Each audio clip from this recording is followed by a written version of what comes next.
করার আগে খবরের বিশেষ বিশেষ অংশগুলি আরেকবার। মুখ্যমন্ত্রী অধ্যাপক ডক্টর মানিক সাহা আজ আগরতলায় তিরঙ্গা যাত্রায় নেতৃত্ব দেন।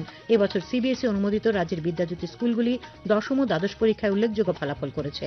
বিচারপতি ভূষণ রামকৃষ্ণ গাভাই ভারতের 52তম প্রধান বিচারপতি হিসেবে শপথ নিয়েছেন। জম্পুর জেলা দ্বাদশ শ্রেণী বিদ্যালয় মাঠে আজ জম্পুর জেলা মহকুমা ভিত্তিক আন্তঃবিদ্যালয় গার্লস স্পোর্টস মিট অনুষ্ঠিত হয়।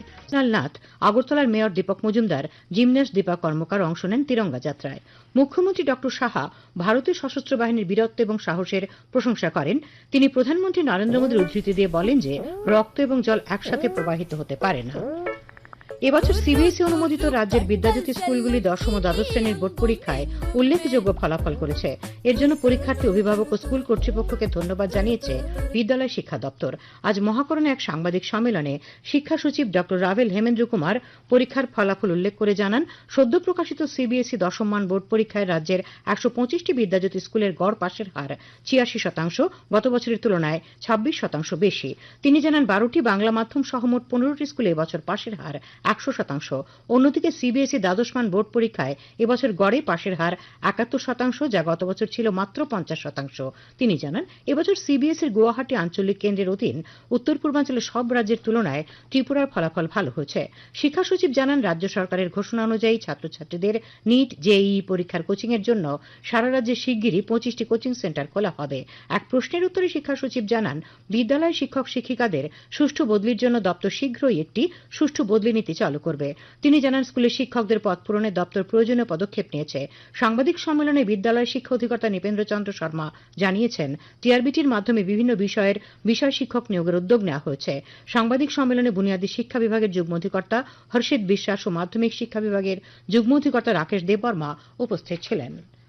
বিদ্যুৎ মন্ত্রী রতনলাল নাথের পৌরোহিত্যে আজ আগরতলায় প্রজ্ঞা ভবনে বিদ্যুতের বর্তমান অবস্থা নিয়ে পর্যালোচনা বৈঠক হয়। বৈঠকে উপস্থিত ছিলেন দপ্তরের অতিরিক্ত সচিব উদয়ন সিনহা, ত্রিপুরা রাজ্য বিদ্যুৎ নিগম লিমিটেডের ব্যবস্থাপনা অধিকর্তা বিশ্বজিৎ বসু, অর্থ দপ্তরের অধিকর্তা সর্বজিৎ সিং ডোগরা এবং রাজ্যের বিভিন্ন সার্কুলার বিভাগের additional general manager, deputy general manager ও সিনিয়র ম্যানেজাররা। বিদ্যুৎ মন্ত্রী জানান, আসন্ন বর্ষা মরশুম ও আগামী দুর্গাপূজায় বিদ্যুৎ পরিষেবা স্বাভাবিক রাখার বিষয়ে আলোচনা হয়েছে। মন্ত্রী জানান, আগামী 2 মাস গুরুতর কারণ ব্যতীত বিদ্যুৎ দপ্তরের সমস্ত কর্মকর্তা ও কর্মচারীদের ছুটি বাতিল করা হবে। তিনি বলেন, রাজ্যবাসীর কাছে নিরবিচ্ছিন্ন বিদ্যুৎ পৌঁছে দেওয়াই সরকারের অঙ্গীকার। শ্রী নাথ বলেন, সঠিক পরিকল্পনাই সাফল্য এনে দেবে। মন্ত্রী আরও জানান, অনেক বিদ্যুৎ গ্রাহক ঠিকমতো বিল পরিশোধ না করায় বিদ্যুৎ পরিষেবা সঠিকভাবে চালিয়ে যেতে সমস্যা হচ্ছে। শিল্প ও বাণিজ্য মন্ত্রী শান্তনা চাকমা বলেছেন, রাজ্যের যুবক যুবতীদের স্বনির্ভর করে তোলার পাশাপাশি যোগ্যতার নিরিখে চাকরি প্রদান করার লক্ষ্যে কাজ করছে রাজ্য সরকার। আজ কাঞ্চনপুরের লালজুরি আরডি ব্লকের উদ্যোগে দামছড়ায় 4টি ব্লককে নিয়ে আয়োজিত চাকুরি এবং দক্ষতা সচেতনতা মেলার সূচনা করে তিনি একথা বলেন। এই মেলায় 5 শতাধিক চাকুরি প্রার্থী অংশ নেন। অনুষ্ঠানে উপস্থিত ছিলেন ভারপ্রাপ্ত জেলা শাসক বিপ্লব দাস, 4টি ব্লকের বিডিও, বিএসএ চেয়ারম্যানরা। অনুষ্ঠান মঞ্চে বেশ কয়েকজন চাকুরি প্রার্থীকে নিয়োগপত্র তুলে দিয়েছেন মন্ত্রী শান্তনা চাকমা এবং অন্যান্য অতিথিরা। তপশিলি জাতি কল্যাণমন্ত্রী সুধাংশু দাস বলেছেন, রাজ্য সরকার শিক্ষাকে অগ্রাধিকার দেয়। রাজ্যে বিদ্যাজ্যোতি প্রকল্প চালু করা হয়েছে এবং এর সুফলও পাওয়া যাচ্ছে। আজ কৈলাসহরের ডলুগাঁও দ্বাদশ শ্রেণী বিদ্যালয়ের বার্ষিক অনুষ্ঠানের উদ্বোধন করে তিনি একথা বলেন। অনুষ্ঠানে বক্তব্য রাখেন জেলা শিক্ষা আধিকারিক প্রশান্ত কিলিকদার, বিদ্যালয়ের অধ্যক্ষ উত্তম কুমার বিশ্বাস প্রমুখ। অনুষ্ঠানে ছাত্রছাত্রীরা সাংস্কৃতিক অনুষ্ঠান এবং যোগ প্রদর্শন করে।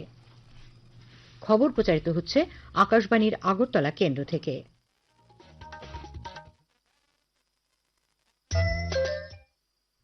আকাশবাণীর সংবাদের আপডেট পেতে লগ ইন করুন www.newsonair.com এবং নিউজ অন এআইআর অ্যাপ এবং টুইটার ও ফেসবুক প্ল্যাটফর্মে এআইআর নিউজ অ্যালার্টসে। ইউটিউবে লক্ষ্য রাখুন নিউজ অন এআইআর অফিসিয়ালে। এছাড়াও আকাশবাণী আগরতলার সংবাদ আপডেট পেতে দেখুন টুইটার বা এক্স হ্যান্ডেলে আকাশবাণী নিউজ আগরতলা, ফেসবুকে এআইআর নিউজ আগরতলা এবং ইউটিউবে আকাশবাণী নিউজ আগরতলা। বিচারপতি ভূষণ রামকৃষ্ণ গাভাই আজ ভারতের 52তম প্রধান বিচারপতি হিসেবে শপথ গ্রহণ করেছেন। রাষ্ট্রপতি দ্রৌপদী মুর্মু আজ সকালে রাষ্ট্রপতি ভবনে এক বিশেষ অনুষ্ঠানে বিচারপতি গাভাইকে শপথ বাক্য পাঠ করান।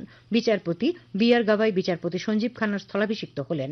উপরাষ্ট্রপতি জগদীপ ধনখড়, প্রধানমন্ত্রী নরেন্দ্র মোদী, বেশ কয়েকজন কেন্দ্রীয় মন্ত্রী এবং সুপ্রিম কোর্টের বিচারপতিরা শপথ গ্রহণ অনুষ্ঠানে উপস্থিত ছিলেন। সরকার 23শে সেপ্টেম্বর দিনটিকে আনুষ্ঠানিকভাবে আয়ুর্বেদ দিবস হিসেবে ঘোষণা করেছে। আয়ুষ মন্ত্রক জানিয়েছে যে গেজেট বিজ্ঞপ্তি প্রকাশের মাধ্যমে এই পরিবর্তন ধনতেরাসে আয়ুর্বেদ দিবস পালনের পূর্বের রীতি থেকে একটি উল্লেখযোগ্য পরিবর্তন। মন্ত্রক জানিয়েছে আয়ুর্বেদকে একটি বৈজ্ঞানিক প্রমাণ ভিত্তিক এবং সামগ্রিক চিকিৎসা ব্যবস্থা হিসেবে প্রচার করার জন্য প্রতি বছর আয়ুর্বেদ দিবস উদযাপন করা হয়, যা প্রতিরোধমূলক স্বাস্থ্যসেবা এবং সুস্থতার ক্ষেত্রে গুরুত্বপূর্ণ ভূমিকা পালন করে। আরও বলা হয়েছে যে আগামী দশকে ধনতেরাসের তারিখ 15 অক্টোবর থেকে 12 নভেম্বরের মধ্যে ব্যাপকভাবে পরিবর্তিত হতে থাকবে, যা জাতীয় এবং আন্তর্জাতিকভাবে দিনটি পালনের ক্ষেত্রে সমস্যা সৃষ্টি করতে পারে। মন্ত্রক সাধারণ নাগরিক সহ সংশ্লিষ্ট সবাইকে নতুন নির্ধারিত তারিখটি গ্রহণ করার এবং প্রতি বছর 23শে সেপ্টেম্বর আয়ুর্বেদ দিবস উদযাপনে সক্রিয়ভাবে অংশগ্রহণের আহ্বান জানিয়েছে। অরুণাচল প্রদেশের অভ্যন্তরের স্থানগুলির নতুন নামকরণের জন্য চীনের অব্যাহত ভিত্তিহীন এবং অযৌক্তিক প্রচেষ্টাকে ভারত স্পষ্টভাবে প্রত্যাখ্যান করেছে। বিদেশ মন্ত্রকের মুখপাত্র রণধীর জয়সওয়াল পুনরায় জানিয়েছেন যে এই ধরনের পদক্ষেপ গ্রহণযোগ্য নয় এবং ভারতের ধারাবাহিক এবং নীতিগত অবস্থানের বিরোধী। তিনি বলেন যে অরুণাচল প্রদেশ সর্বদা ভারতের অবিচ্ছেদ্য অংশ ছিল, আছে এবং থাকবে। মণিপুরী সাহিত্য পরিষদের উদ্যোগে আজ ধলেশ্বর কল্যাণী মণিপুরী নাট মন্দিরে বিশিষ্ট শিক্ষাবিদ এবং মণিপুরী সাহিত্যিক জিতেন্দ্রজিৎ সিংহের স্মরণ সভা অনুষ্ঠিত হয়। উপস্থিত ছিলেন রাজ্যের প্রাক্তন মুখ্যমন্ত্রী মানিক সরকার, প্রাক্তন শিক্ষা অধিকর্তা রঞ্জিত দেবনাথ, প্রেস ক্লাবের প্রাক্তন সভাপতি কল্যাণজিৎ সিং, মণিপুরী সাহিত্য পরিষদের সভাপতি মৃণালকান্তি সিংহ এবং অন্যান্যরা।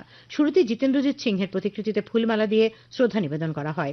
তারপর 1 মিনিট নীরবতা পালন করা হয়। সভায় প্রাক্তন মুখ্যমন্ত্রী মানিক সরকার বলেন, ছোটবেলা থেকে ছেলে মেয়েদের আত্মকেন্দ্রিকতা থেকে বেরিয়ে আসার শিক্ষা দিতে হবে। জিতেন্দ্রজিৎ সিংহ এই পথ থেকে বেরিয়ে আসার প্রয়াস চালিয়ে গেছেন। শুধু তাই নয়, তার লেখনীয় সাহিত্য সৃষ্টি আগামী প্রজন্মের কাছে অমূল্য সম্পদ বলে উল্লেখ করেন তিনি। খোয়াই নতুন টাউন হলে রাজ্যের এডিসি প্রশাসনের উদ্যোগে আজ খোয়াই জোনালের সবকটি সাব জোনালের 67টি ভিলেজ কমিটির 187 জন সুবিধাভোগী জনজাতি মা বোনের মধ্যে রিগনাই, রিসা ইত্যাদি তৈরি করার জন্য সুতো বিতরণ করা হয়। অনুষ্ঠানে উপস্থিত ছিলেন এমডিসি অনন্ত দেববর্মা, সোহেল দেববর্মা, খোয়াই জোনালের চেয়ারম্যান বিশু দেববর্মা, সমাজসেবিকা মণিহার দেববর্মা, দপ্তরের আধিকারিক অনিমেষ দাস সহ অন্যান্যরা। এমডিসি অনন্ত দেববর্মা বলেন, রাজ্যের জনজাতিদের তৈরি রিগনাই ও রিসা গোটা ভারতবর্ষে এখন পরিচিতি লাভ করেছে। উল্লেখ্য, আজকের অনুষ্ঠানে 12,165 কেজি সুতো জনজাতি মা বোনেদের হাতে তুলে দেওয়া হয়। মুখ্যমন্ত্রী অধ্যাপক ডক্টর মানিক সাহা আজ মুখ্যমন্ত্রী সমাবেশী কর্মসূচিতে সাধারণ নাগরিকদের সমস্যা শুনেছেন। মুখ্যমন্ত্রী জানিয়েছেন, সরকার রাজ্যের নাগরিকদের সুখ স্বাচ্ছন্দ্যকে প্রাধান্য দিয়ে উন্নয়নের কাজ করে। সরকারকে আরও নাগরিক বান্ধব করে তুলতে তথা তৃণমূল স্তরে সমস্যা সমাধান করার লক্ষ্যে মুখ্যমন্ত্রী সমাবেশী কর্মসূচি অত্যন্ত ফলপ্রসূভাবে কাজ করছে। আজ নাগরিকদের সমস্যাগুলি শোনার পর মুখ্যমন্ত্রী বিভিন্ন দপ্তরের আধিকারিকদের প্রয়োজনীয় পদক্ষেপ গ্রহণের নির্দেশ দিয়েছেন। প্রতিরক্ষা বাহিনী প্রধান জেনারেল অনিল চৌহান, সেনাপ্রধান জেনারেল উপেন্দ্র দ্বিবেদী, বিমান বাহিনীর প্রধান air chief marshal AP Singh এবং নৌবাহিনী প্রধান অ্যাডমিরাল দীনেশ কে ত্রিপাঠী আজ রাষ্ট্রপতি দ্রৌপদী মুর্মুর সঙ্গে দেখা করে অপারেশন সিন্দুর সম্পর্কে তাঁকে অবহিত করেছেন। সামাজিক মাধ্যমে রাষ্ট্রপতি সশস্ত্র বাহিনীর বীরত্ব এবং নিষ্ঠার প্রশংসা করেন। সন্ত্রাসবাদের বিরুদ্ধে ভারতের প্রতিক্রিয়ার উল্লেখযোগ্য সাফল্যে তাদের ভূমিকা স্বীকার করেছেন রাষ্ট্রপতি। খেলার খবর। জম্পুই জেলা দ্বাদশ শ্রেণী বিদ্যালয় মাঠে আজ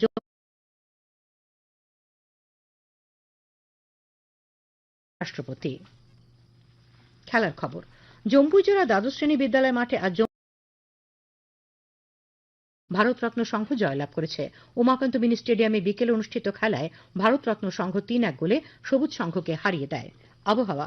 আগামী 24 ঘন্টায় রাজ্যের সব জেলায় বিক্ষিপ্তভাবে বজ্র বিদ্যুৎ সহ ঘন্টায় 40 থেকে 50 কিলোমিটার বেগে ঝোড়ো হাওয়া বয়ে যাওয়ার সতর্কবার্তা জারি করা হয়েছে। উত্তর এবং সিপাহীজলা জেলায় বিক্ষিপ্তভাবে ভারী বৃষ্টিপাতের সতর্কবার্তা রয়েছে। আগামীকাল সর্বোচ্চ তাপমাত্রা 34 ডিগ্রি সেলসিয়াস এবং সর্বনিম্ন 23 ডিগ্রি সেলসিয়াসের কাছাকাছি থাকতে পারে। আজ দিনের সর্বোচ্চ তাপমাত্রা ছিল 34.8 ডিগ্রি সেলসিয়াস এবং সর্বনিম্ন 27.4 ডিগ্রি সেলসিয়াস। শেষ করার আগে খবরের বিশেষ বিশেষ অংশগুলি আরেকবার। মুখ্যমন্ত্রী অধ্যাপক ডক্টর মানিক সাহা আজ আগরতলায় তিরঙ্গা যাত্রায় নেতৃত্ব দেন। এবছর সিবিএসই অনুমোদিত রাজ্যের বিদ্যাজ্যোতি স্কুলগুলি দশম ও দ্বাদশ পরীক্ষায় উল্লেখযোগ্য ফলাফল করেছে। বিচারপতি ভূষণ রামকৃষ্ণ গাভাই ভারতের 52তম প্রধান বিচারপতি হিসেবে শপথ নিয়েছেন। জম্পুই জেলা দ্বাদশ শ্রেণী বিদ্যালয় মাঠে আজ জম্পুই জেলা মহকুমা ভিত্তিক আন্তঃবিদ্যালয় গার্লস স্পোর্টস মিট অনুষ্ঠিত হয়। স্থানীয় সংবাদ আজকের মতো এখানেই শেষ হলো।